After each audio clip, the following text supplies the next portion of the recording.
Вчера поселок Охотск Хабаровского края посетила делегация Якутии. Рабочую группу возглавил глава республики Егор Борисов. Одним из главных событий встречи стало подписание соглашения с губернатором Хабаровского края Вячеславом Шпортом. Согласно документу, два соседствующих субъекта будут сотрудничать в социально-торговых, научно-технических и культурных сферах в ближайшие 5 лет. Помимо этих вопросов, главы двух регионов отметили важность строительства Аяно-Майского тракта, который, в свою очередь, откроет прямую связь Якутии с Охотским морем. В Якутии очень много направлений по ресурсодобывающим отраслям. Есть у них необходимость сегодня выйти в море, им нужен порт. У нас сегодня необходимо развивать нашу инфраструктуру вот в этих северных районах, а если нет дороги, как ты ее разовьешь?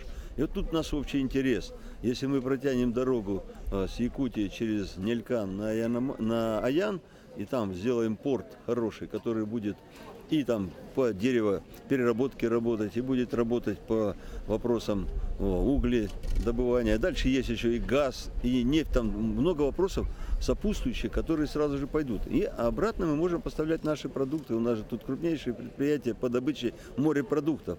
И не только красной рыбы всех видов, но и аквакультуры, и гребешки, и крабы, и все остальное.